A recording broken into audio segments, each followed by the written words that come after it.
Oi, gente, eu sou a Fernanda, eu faço parte do discipulado de jovens aqui do Canidezinho e hoje nós vamos ter 3 minutos, só 3, acho pouco também, né?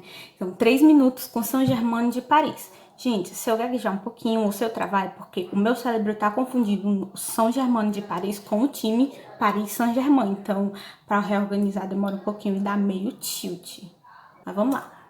Nesses 3 minutos, a gente vai ver que o São Germain de Paris, olha o tilt de novo, São Germain de Paris, ele nasceu em Autun, atual França, mas na época ainda estava nesse meio de definição de país e tal, né, no ano de 496.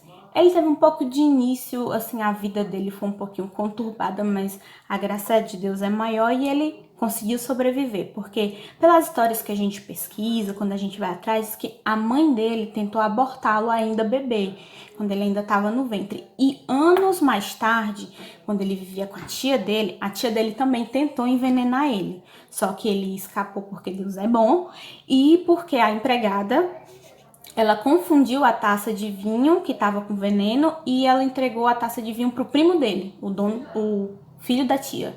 Então quem acabou morrendo envenenado foi o primo dele. E aí, depois desse período de viver com a tia e tal, que ele quase morreu, ele foi viver no deserto com outro primo dele, que é um primo bem mais velho, chamado Escapião. Então ele viveu um pouco desse período, ele viveu 15 anos no deserto como eremita, junto com esse primo. E depois disso, desse período, desses 15 anos aprendendo a doutrina de Cristo, ele se tornou diácono na diocese de Autun. Gente, vocês desculpem, meu francês não é muito bom, não. Ele virou diácono em Autun. Depois disso, no ano de 530, ele virou padre. E depois, no ano de 540, ele virou abade, opa, travou, em Saint-Symphorien. Desculpa o francês, em Saint-Symphorien. E depois disso, nos anos de 555 e 556, mais ou menos, no meio desses anos, um rei, Hidalberto, ele era o rei de Paris, ele fazia parte de uma de várias dinastias de reis que se chamava dinastia Merovingia.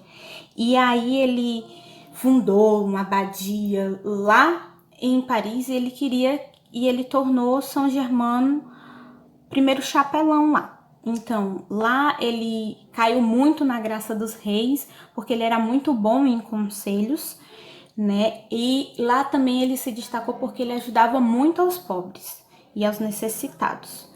E outra coisa também muito interessante é que ele promovia o culto aos santos. Mas a gente não adora, a gente realmente não adora santo, mas relembrar essas figuras são exemplos para nós, era muito importante e São Germain fazia isso.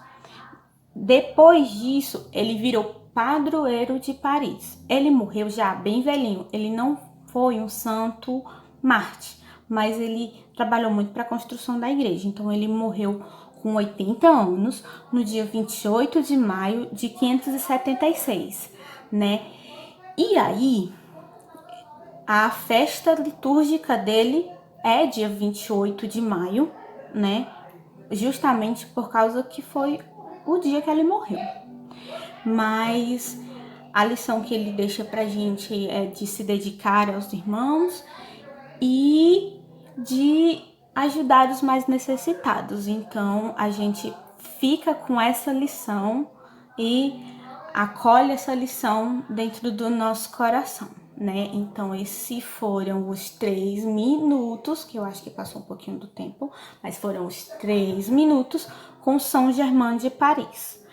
Gente, eu também não sei se o time chama Paris de Saint-Germain em homenagem ao santo, mas fica bonito porque os dois, Saint-Germain é padroeiro de Paris e o time Paris de Saint-Germain é o time de Paris. Então, graças e paz, meus irmãos, e a gente se vê amanhã no próximo 3 minutos com o santo do dia.